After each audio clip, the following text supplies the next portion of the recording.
This podcast is a member of the Place to Be Nation family. Visit us at placetobenation.com, the only place to be in your pop culture world.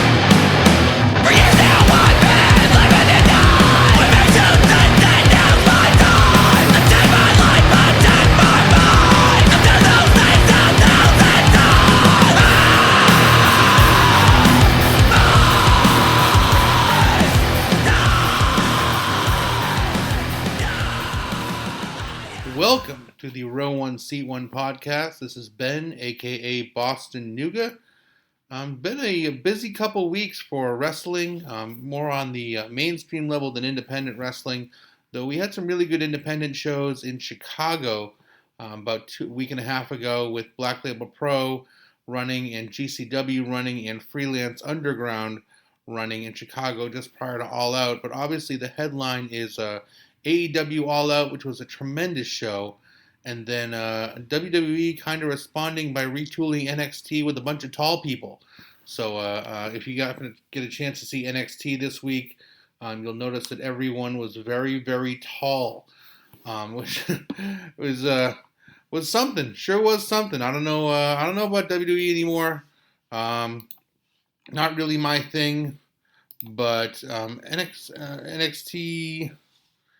It's fine. It's aggressively fine, and AEW is awesome. AEW is probably one of the best feds I've seen in a long, long, long time, and just really enjoy that show and really enjoy independent wrestling. And we're going to have an independent wrestler on the show coming up soon. His name is Erron Wade. You guys may not have heard of him, but he's growing up in the Southeast right now. He's an interesting cat. I think that some of the responses to some of the questions you guys will hear are a little wild, and he's known as kind of a he thinks different, and I wanted to get him on because his brain works a little different than the rest of us. So Erron Wade will be on in a few minutes. Just want to talk about Place to Be Nation. Check out the store. Show up your favorite podcast logo and merchandise like t-shirts, hoodies, and more. Go to tpublic.com and type PTBW. Rate, review, and subscribe our shows. You can find us on Apple Podcasts, Spotify, and Amazon Music. Just search Place to Be Wrestling Network. Our Quadapods, the pop experience, is all about pop culture. Jennifer Smith is always in the Jenny position with her takes on pop culture and life. JT Rosero, Aaron George, and Chad Campbell have shows on wrestling, comics, and more with a North-South Connection feed. And Glenn and Scott Butler are on their journey through music, films, and more with a Non-Toxic Fanboys podcast. They have nontoxicfanboys.com and at nontoxicfanboys on Twitter. Join our discussion group on Facebook, Place to Be. Look it up. Request an invite, discussions and fun with wrestling, movies, tournaments, and forms of pop culture. Our stretch project is the greatest NWA WCW wrestler of all time. His name is Alex Wright. Go to facebook.com/GWCW. Join the group to discuss nominees. Go to Place to Be Nation every day. We have new voices and fresh takes bringing you articles and topics in the world of wrestling, sports, and pop culture. And if you're shopping on Amazon, click on the banner on the right side of Place to Be Nation's homepage or click on placetobenation.com/Amazon. It takes you right to Amazon and helps us out with no cost to you. Coming up on the show now, an enigma. He's certainly a person who his brain is fascinating. I think you guys will get a kick out of this show. His name is Erron Wade. He's a Chattanooga-based wrestler, and enjoy the show.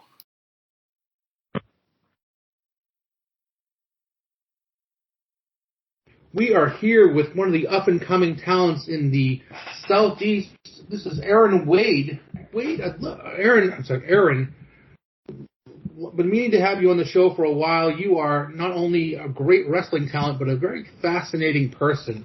And someone I've seen, since you were in high school, basically. And it's been really cool to see you come up and improve and find your character and see you just really develop as a wrestler and as a person. And, we're just honestly, I'll just start out by saying this podcast, I'm really proud of you, man.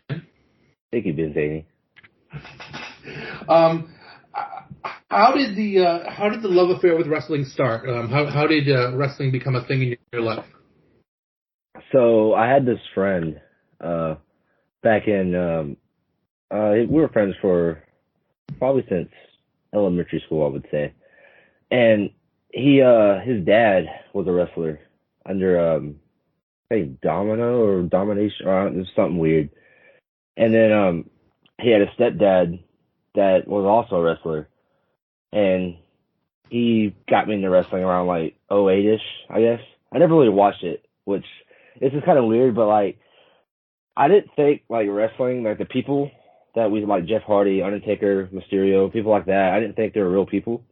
I kind of thought they were kind of like, you know how comic book characters like superheroes. Yeah. So I didn't think they were real, and so I was like, okay, this is cool. You know, I'd go to his house. He'd have like Jeff Hardy, you know, like No Way Out. It was doing No Way Out, No Mercy, where he's like in the electric chair, and he's upside down, and he's screaming. He had that on his wall. I thought, oh, that's pretty cool. And then I started watching wrestling around like 2011, which my first Raw was The Rock's birthday, I believe. Oh, cool. And I did this like big celebration for him. And so that was how I got into it, and I was like addicted ever since. And it's been a part of my life for about 10 years now. You legitimately didn't think they were real people. Yeah. I told Jaden that, and he's like, what? That's interesting. I was like, yeah. That's wild. That's absolutely wild. So, so you also played sports in school too now, and then we're going to talk about something else that's been a big part of your life in martial arts. But you actually took the route of being an amateur wrestler for a while. What lessons did amateur wrestling teach you? So I started amateur wrestling in the 8th grade, and I wanted to do it like prior, but I couldn't. I had martial arts and stuff that got in the way. But I started in 8th grade, and I wasn't very good, and like I lost every match. And when I got to high school, you were a jobber. I was a job guy in 8th grade. I made everyone look good. But when I got to high school, I started again. Like I lost a few, but then like when I won my first match, I was like, oh, this feels good.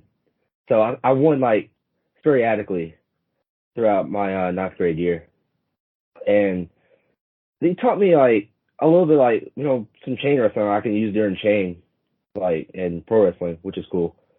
And I enjoyed it. I know we went to state my freshman year, which was cool. We didn't win, but you know, it's still something I can say I did. And then rest was my 8th grade year, and I won a little bit. Not 8th grade. I mean 10th grade. Sorry, 10th grade year, won a little bit. And after that, I was just like, I'm gonna do pro wrestling. And I started training for that. And coach wouldn't let us. He wouldn't let me, you know, go on the team or whatever. He wouldn't let you go pro. Yeah, like I guess he didn't really say it per se, but he was just like, I kind of knew that like I couldn't tell him I was training, or he wouldn't let me on the team anymore. So I just stopped doing it. I was like, I just want to do pro wrestling.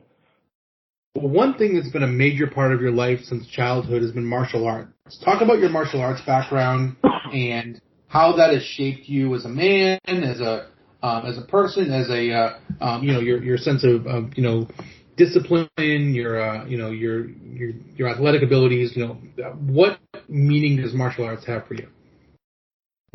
So I started martial arts in March of 2012. So I was 11. I was almost 12. So I was 11 years old, and I always wanted to do martial arts because I was like, oh, this is cool. I just like never really found a school, like I don't know, just never really found it yet. But like my friend was doing it, and so like he goes, oh yeah, there's a Taekwondo school in Fort Oglethorpe, Georgia, which is like 15 minutes from my house. So like I go there and I start, and I'm a kid, and like I'm like, this is pretty cool. And like, so I've been doing that for almost 10 years now, about 9. And it's really helped me like with my flexibility. Like I learned how to do a nip up from Taekwondo. And yeah, it's been a lot of fun. Like I got my first degree black belt in 2014, and pretty much never looked back. Cause like I've done like seminars under Master Hyun Kim, which is I think he's a 9th degree. He's like one of the founding fathers that brought Taekwondo to America. Oh, that's wild. And like he's pretty cool. Like it's been a while since I've done one of his seminars, but like he's something. Like he knows his stuff for sure. But yeah, Taekwondo has been like a huge play in like my athleticism and like when my flexible ability. Didn't get that out. But yeah, it's been a huge help for like wrestling and stuff. What did it teach you about, discipline and governing your life? So like every time I go to Taekwondo, we do this code of honor like before we start the class. And I know when I started, my instructor set me down and my mom and told me that like Taekwondo isn't for like doing like showing off to your friends. It isn't for like beating up someone just because you can. It is like don't hurt anyone basically unless you like have to. Like don't use it on your mom, your pets, anybody unless you have to. Okay. That's legit what he said, and I remember that to this day. But it's made me humble, especially like in later years, because I just think how far I come in Taekwondo, and like when I go there, like since I'm a fourth degree now, like ever since I got my black belt, everyone calls me Mr. Smith. It's kind of what they do now there, and I'm kind of like a vet there, I guess. I don't know what to say I am, but like I've been there for a while, and people like to ask me questions or such. But it's been a huge help with like being humble and like respecting others. Do you get to do you have an opportunity to teach there as well? Like, do you kind of see yourself as someone who influences a younger generation in Taekwondo? So I would love to teach a class. Like I've done like maybe one. There's this thing where you can earn a instructor. Like you can become an instructor, and you get like a sweet gi that says like instructor on it, which is cool. And I want to do it. It's just like I don't really have time because you have to like be there and like I do a lot of traveling and wrestling. So like you have to like take a test, I believe, and then you have to like teach your own class without like help, sure. I guess. Yeah. And that's like becoming an instructor. Like it's cool, and I like to do it, but I've only taught like maybe one class. But I had help though, so it wasn't I guess too bad. But yeah. So let's talk about your current love and your other love, and that's professional wrestling. You got in when you were, what, 16? Yeah, I started training when I was 16.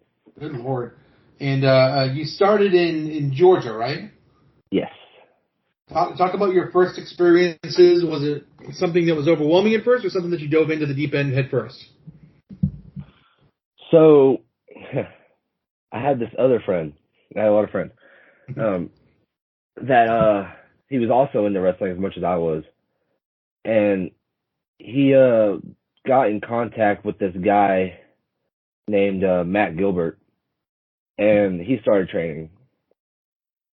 And so I was like, he told me about it. I was like, oh man, I want to train so badly. Like, this is all I thought about. And it was, I want to say my sophomore year, like near the end of my sophomore year.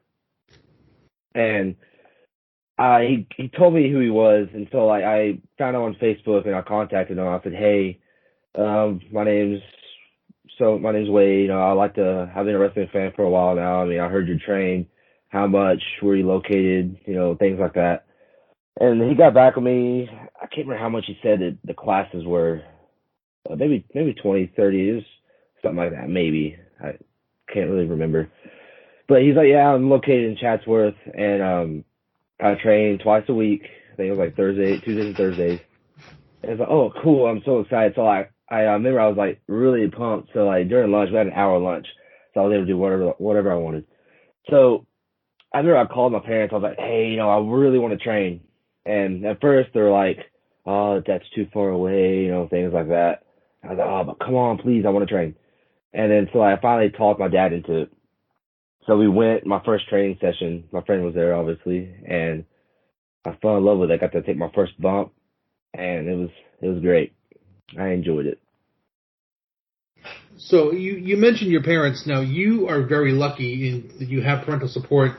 Your father is famous or infamous for being a member of the Old Dog security crew at TWE, just a hell of a guy, just salt of the earth, great guy. Please send him my best. And what has it meant to have parental support, in this journey? Especially as someone who came up very young in the business.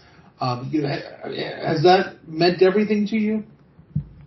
It does, man. Like, I mean, sometimes I'll, like, maybe it's just, like, being the son in me. I'll get, like, frustrated right now, like, Dad, stop. No, what are you doing?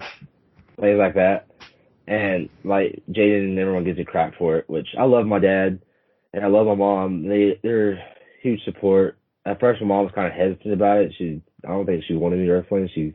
I don't know. It was a weird thing.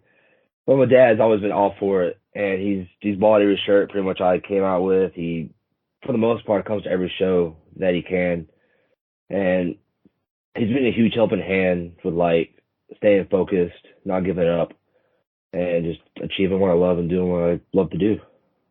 That's awesome. You're very blessed there. You're very, very blessed there. Now, you switched over your training after a little while to train with a very, very good friend of the program and a friend of all of ours, and Jaden Newman. What was the difference between the two types of training? How are things going under Jaden? Because you're still kind of, you're still getting reps, you're still kind of training, you're still part of that crew there. How is training under Jaden? So I started training under Jaden Newman when Matt Gilbert, he couldn't train me anymore. Like, he lost the building or something that we were training in, or something happened there. And he took me in May of 2017 to Jaden up to at TB, and was like, I can't train him anymore, things like that. And so, like, he basically dropped me off to Jaden. And I've learned, like, probably more than I would have learned from Matt if I would have stayed with Matt, and done a lot more. Because Jaden has connections. He knows people. Kerry Awful trained him, so he's taught us a lot of things Kerry knows. He's done a really well job with, like, training me and, like, Carson and other people that come in. I'm blessed that I, like, got to meet Jaden, especially at the age I was. Yeah, Jaden is one of the more tremendous people I know. He's just a great guy, great trainer, great role model, and you're very, very lucky in that regard. Some of the things you got to do too is you got an opportunity, with, on your own too, and with Jaden to travel a little bit. Now, let's talk about some of the promotions you've been in, as a wrestler. Obviously, you're Chattanooga based. So the local promotion here is TWE, and you've really gained a foothold there and become a fan favorite there, under your Baby Dragon character. And talk about the Baby Dragon character, because that's something you really come to embrace and really come to embody. What is the Baby Dragon? So at first, I didn't like the Baby Dragon name. Like, I thought it was awful, but it eventually grew on me. I was like, okay, this is pretty sick. I used to wrestle at the show in where was it? Athens, Georgia. Or Athens, Tennessee, one of the two. Called Ego Pro, ran by a guy named Barry Allen. And I was there, and everyone like, oh yeah, you look like Bryan Danielson, with the beard and the hair and stuff. And I was like, I'm a huge Daniel Bryan fan, so I was like, okay, that's pretty sick. And so, he's the American Dragon, so they're like, you're Baby Dragon. I was like, I don't like that. I don't like the sound of that. I don't want to be called Baby. And so, like, eventually, like, that was like, what, 2019, I believe. And then eventually I had the name for about 2 years, and then eventually I was like, okay, it's kind of sticking, it's kind of growing on me. And it's been a thing ever since. I'm trying, like, it's eventually going to evolve into something different, slowly but surely. But yeah, it's, I guess, the origin of the Baby Dragon. What is a Baby Dragon? Tell me what does it represent? Who is the character? I think it's me, like, just bumped up to 11. Because whenever I go through that curtain, I leave anything like that's bugging me in my personal life or anything that's going on just in the back, and I just turn that up. If I go out there and I know I'm gonna give the fans something special and something that they paid to see. Now, TWE, is that the promotion you consider home, or what do you consider the place you feel most comfortable? Definitely TWE. TWE is my home. And then you've also worked Action. You've worked SUP. You worked a match there. You worked. You mentioned Ego Pro. You worked New South in Alabama. You gained a foothold there, which is a really good up and coming promotion. And you even got a spot on the SCI Futures last year. For someone so young in the business, you've really been making marks, especially in the Southeast. Yeah, it's crazy to think about. I made my New South debut about a year ago, and I didn't think I was going to become like a mainstay there, but eventually I did, and it's been crazy. And Action's been a show I've been wanting to get on, and I finally made my debut last year, back in December, I believe, and I was like, oh, this is crazy. Action's one of those shows that's like really, really good. Matt knows what he's doing when he puts that show together, and so it's been something I've been glad to be a part of. Now, you mentioned Matt Griffin, the owner of Action Wrestling, and he's actually come up to TWE a bunch to help manage you. Has Matt been a big influence with you? Has he kind of taken you under his wing? Oh, yeah, for sure.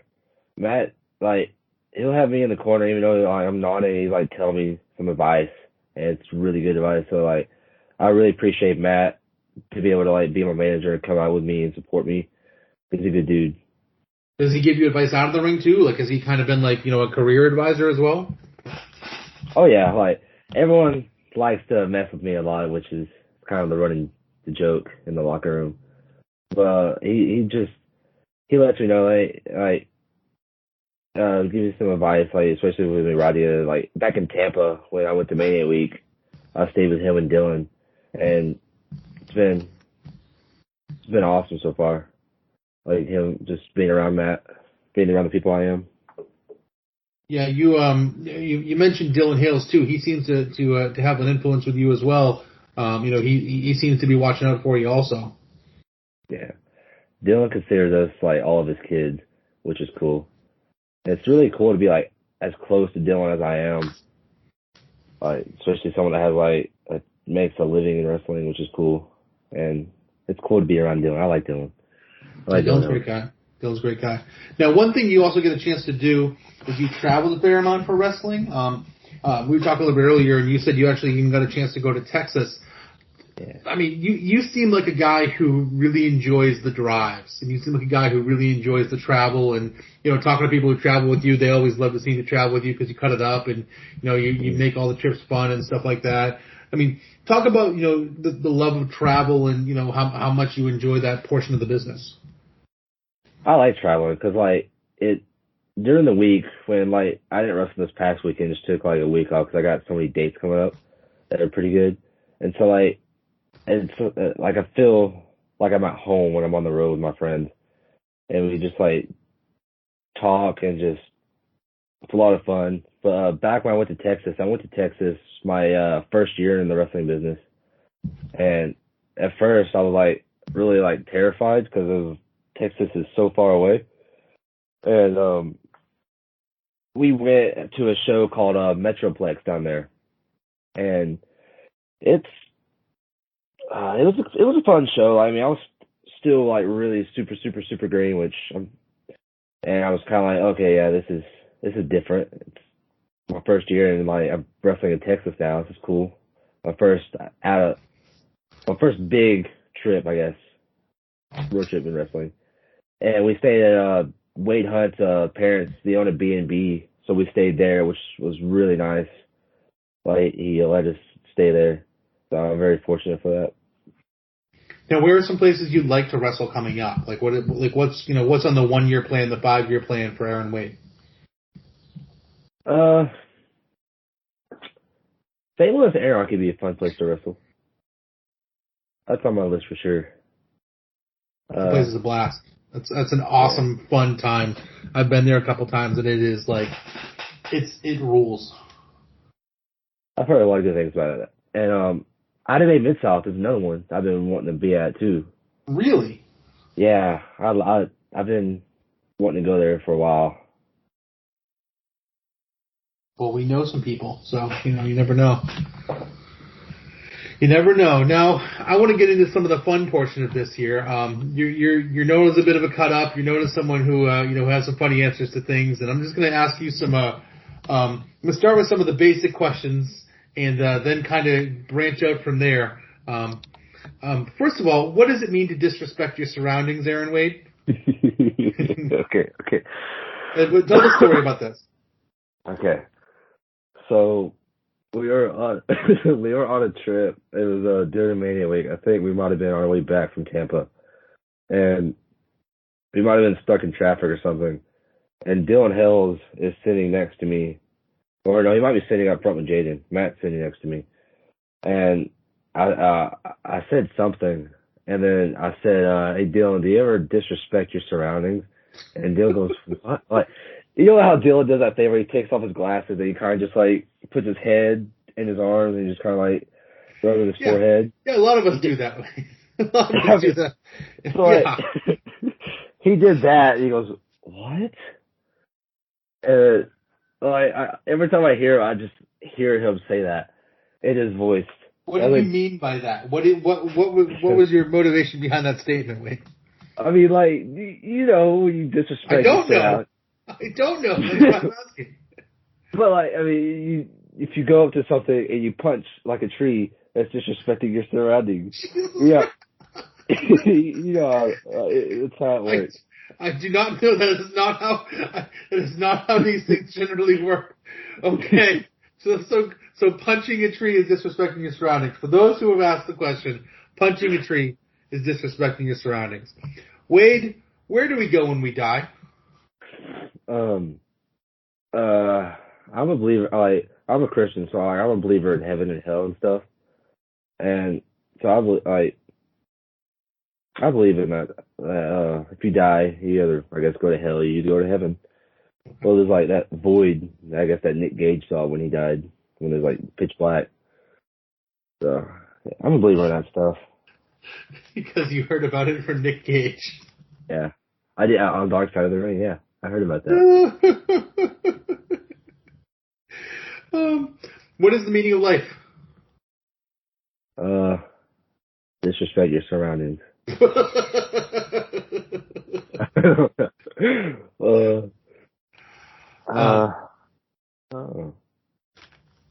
I guess being true to life, being you.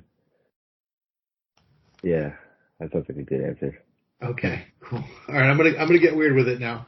There was an author named Chuck Klosterman who was one of my favorite writers who ever lived, and he has the 23 questions you can ask at a party. I'm going to ask you a few, and they're a little out there, but I want you to give your immediate responses and spare no explanation whatsoever. I'm ready, big lady. Okay. Let us assume a fully grown, completely healthy Clydesdale horse has his hooves shackled to the ground while he is held in place with a thick rope. He is conscious and standing upright but completely immobile. And let us assume that for some reason, every political prisoner on Earth, as cited by Amnesty International, will be released from captivity if you can kick this horse to death in less than 20 minutes. You're allowed to wear steel-toed boots. Would you attempt to do this? Would you kick a horse to death to free every political prisoner on the planet? Yes. Okay. All right. I've done some wild things. That'd probably be the most wildest. Yeah. You would. Okay. I did. Let us assume there are two boxes on a table. In one box there is a relatively normal turtle, in the other, Adolf Hitler's skull. You have to select one of these items for your home. If you select the turtle, you can't give it away. You have to keep it alive for 2 years. If either of these parameters are not yet, you'll be fined $1,000 by the state. If you select Hitler's skull, you're required to display it in a semi-prominent location in your living room for the same amount of time, but you'll be paid $120 a month for doing so. Display of the skull must be apolitical. which option do you select? Do you have to keep a turtle alive for 2 years and risk being fined $1,000? Or will you display Hitler's skull and be paid $120 a month? Oh, that's a good one. Let's see. See, if I get the turtle, I can also dress it up as a Ninja Turtle and kind of like have it displayed somewhere if it died. But if it died, you're fined $1,000. Can you keep the turtle alive for 2 years? So if I keep it alive for 2 years and it dies, am I still fine? You have to keep it alive for 2 straight years, or you're fined $1,000. Okay. Whew. Okay. So, and then if I display Hitler's skull, I'm paid $250. $120 a month. $120 a month. Okay. Ooh, buddy. Okay. I gotta go with the Ninja Turtle. I want to display the Ninja Turtle. So I gotta keep it alive for 2 years. You have to keep it alive for 2 years. All right. Okay. Genetic engineers at Johns Hopkins University have developed a so-called super gorilla. Though the animal cannot speak, it has a sign language of over 12,000 words and an IQ of almost 85, and most notably a vague sense of self-awareness. Oddly, the creature, who weighs 700 pounds, becomes fascinated by football. The gorilla aspires to play the game at its quickest level and develops the rudimentary skills of a defensive end. ESPN analyst Tom Jackson speculates the gorilla will be borderline unblockable and average 6 sacks a game. Although Jackson concedes the beast may be susceptible to counters and misdirection plays. The gorilla has made it clear he would never intentionally hurt any opponent. You are the commissioner of the NFL. Would you allow this gorilla to sign with the Oakland Raiders? Now the Las Vegas Raiders. 700-pound gorilla, has an IQ of 85, has developed football skills. Yeah, I let him sign. You let him sign? Yeah. All right. We're playing gorilla football now. That's right. Here's a good one. You meet your soulmate. However, there's a catch. Every 3 years, someone will break both of your soulmate's collarbones with a crescent wrench. There's only one way you can stop this from happening. You must swallow a pill that will make every song you hear for the rest of your life sound like it's being performed by the band Alice in Chains. Whenever you hear Creedence Clearwater Revival, it will sound to you like it's being played by Alice in Chains. If you see Radiohead live, every one of the songs sounds like they'll be played by Alice in Chains. When you hear a commercial jingle on TV, it will sound like Alice in Chains. If you sing to yourself in the shower, your voice will sound like deceased Alice in Chains vocalist Lane Staley performing a cappella, but it will only sound this way to you. Would you swallow the pill? So everything sounds like Alice in Chains, or they break your soulmate's collarbone with a crescent wrench. Every 3 years. I'd let my soulmate's collarbone get broken. Why not? What's the worst that happens?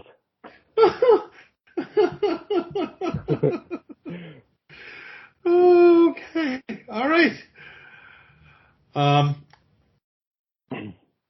Okay, here's a good one. At long last, someone invents the Dream VCR. This machine allows you to tape an entire evening's worth of your dreams, which you can then watch at your leisure. But the inventor of the Dream VCR will allow you to use the device if you agree to a strange caveat. When you watch your dreams, you must do so with your family and closest friends in the same room. They get to watch your dreams along with you, and if you don't agree to this, you can't use the Dream VCR. Would you still do this? So you can watch your dreams, but your friends and family have to be in the same room. Oh, God. I wouldn't watch my dreams, man. That would be... Oh, I have had some weird dreams. Oh. Yeah. Yeah, I wouldn't want to do the dream thing. Okay, here's one. Defying all explanation, a group of Scottish marine biologists capture a live Loch Ness monster. In an unbelievable coincidence, a bear hunter shoots a Sasquatch in the thigh, allowing zoologists to take the furry monster into captivity. These events happen on the same afternoon. That evening, the president announced he may have thyroid cancer and will undergo a biopsy later that week. You are the front page editor of the New York Times. What is the biggest story? Sasquatch, Loch Ness monster, or a president having thyroid cancer? Loch Ness monster, or Sasquatch, or the president may have thyroid cancer. Oh, that'd be cool. A Loch Ness monster. I think that'd be pretty big. You think the Loch Ness monster would be pretty big? Yeah. Yeah. Hold on. Let's get another one here.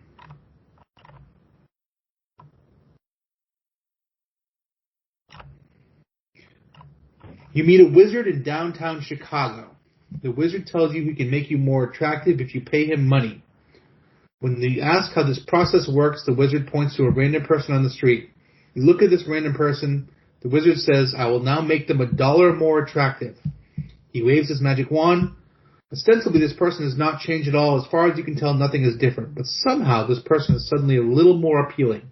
The tangible difference is invisible to the naked eye, but you can't deny this person is vaguely sexier. This wizard has a weird rule that you can only pay him once. You can't keep giving him money until you're satisfied. You can only pay him one lump sum.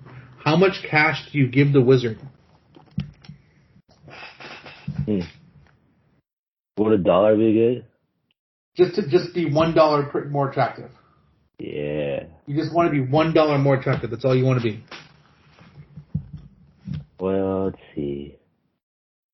I guess if I can look. How about $15 more attractive? $15 more. That's a specific number. Yeah. A very specific number. Let's go $15 more attractive. $15 more attractive. Yeah. Every person you've slept with is invited to a banquet where you're the guest of honor. No one will be in attendance except for you, the collection of former lovers, and the catering service. After the meal, you're asked to give a 15-minute speech to the assembly. What do you talk about?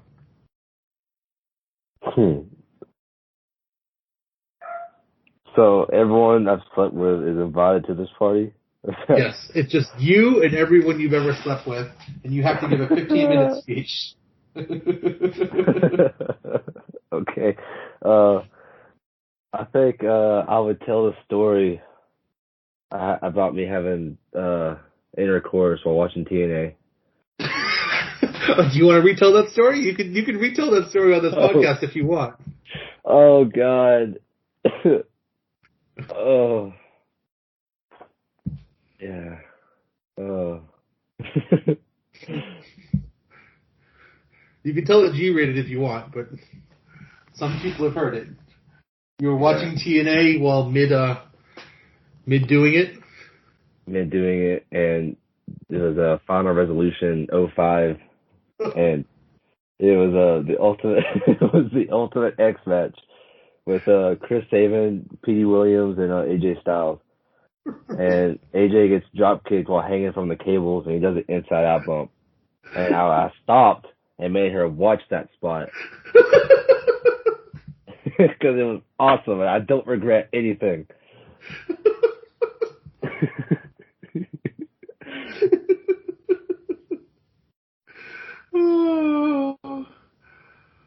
Okay. I'll finish with this one. For reasons that cannot be explained, cats can suddenly read at 12th grade level. They can't talk and they can't write, but they can read silently and comprehend the text. Many cats love this new skill because they have something to do all day when they lie around the house. However, a few cats become depressed because reading suddenly forces them to realize the limitations of their existence, and not to mention the utter frustration of being unable to express themselves. This being the case, do you think the average cat would enjoy Garfield, or would cats find Garfield to be an insulting caricature? I think they would enjoy Garfield. You think they would enjoy Garfield? Yeah. He doesn't like a cat that likes to eat lasagna. Yeah. You don't think it would be insulting? Yeah, I don't think so. I think it'd be encouraging. Yeah. All right, I'll do one more. You have won a prize. The prize has two options. You can choose either but not both. The first option is a year in Europe with a monthly stipend of $2,000. The second option is 10 minutes on the moon.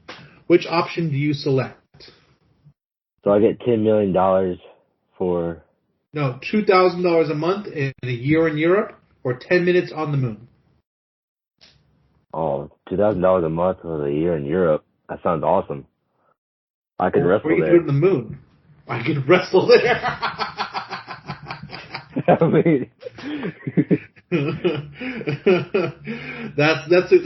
a good one to end this line of questioning with. Let's see what questions we've gotten from the audience. Hold on one second. Derek Neal just says, "Have him tell us a story." You've done that. Carson said, "How did his best friend become so attractive?" Goodness. What advice would you give to someone who wants to start become a professional wrestler? Okay.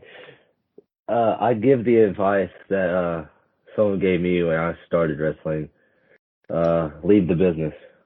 Leave the business, okay. Do we want to tell the story about the kitten? Oh God. Probably not. If anyone wants to know that story, message me directly. Message you directly. And I will tell you. Ask about Roman Reigns and Andre Dawson. Roman Reigns and who? Andre Dawson's a baseball player. I've been told to ask about your slides. Oh dear God. If anyone wants to know that story, message me directly. All right, I'll give you a layup as the last one. Say that someone listening to this podcast has neither seen nor heard of a little television show called Cobra Kai. Sell it. Okay, so Cobra Kai is the greatest show to ever be on television or Netflix or anything it streams on. It's the greatest show to be invented. It's the end all be all. Anyone should thrive, should want to be a part of this show. And it's I started watching Cobra Kai probably about a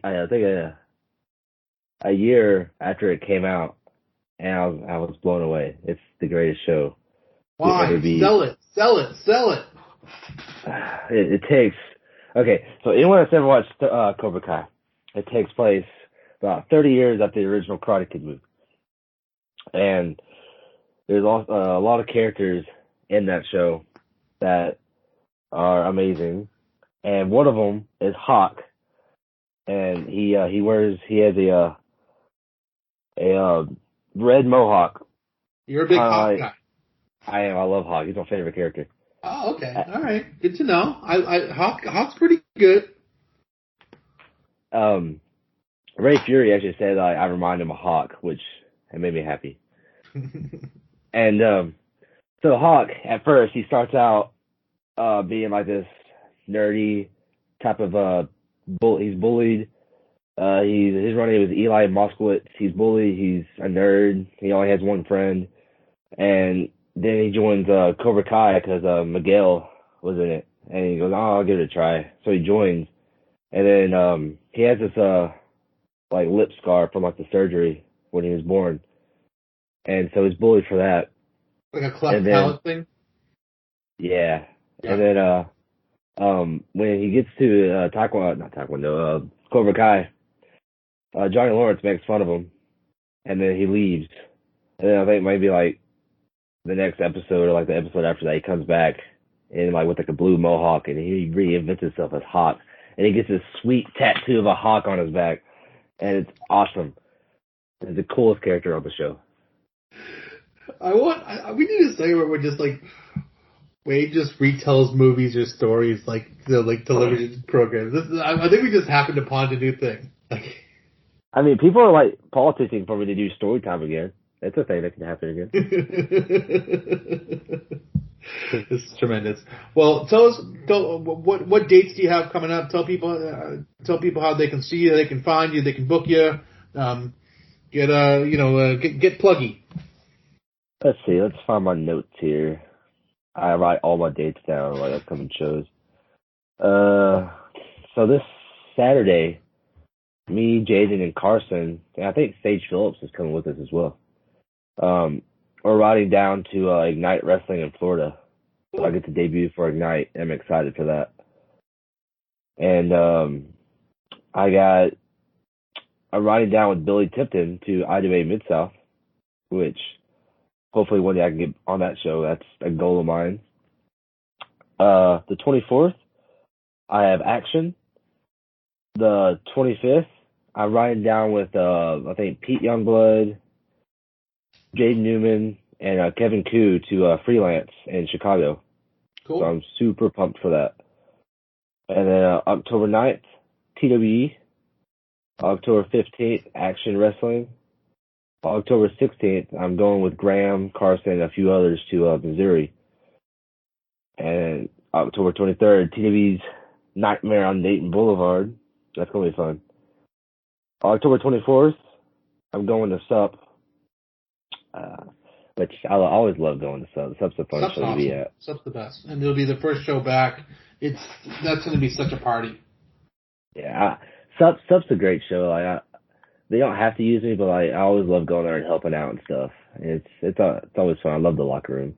Same. November 13th, I have TWE. 27th, TWE. December 11th, TWE. And I should have some more dates coming in soon. Well, how can people follow you and find you if they want to find these dates? You can find me on Instagram and Twitter at Erron Wade. That's ERRON Wade, WADE, all lowercase. Cool. And then anything else you want to say before we sign off? Cobra Kai is my favorite show. I love wrestling, and Taekwondo is great. And disrespect your surroundings. Disrespect your surroundings. I approve this message. Thank you so much. You've been great, man. I appreciate it. Thank you, Benzini. It's been fun.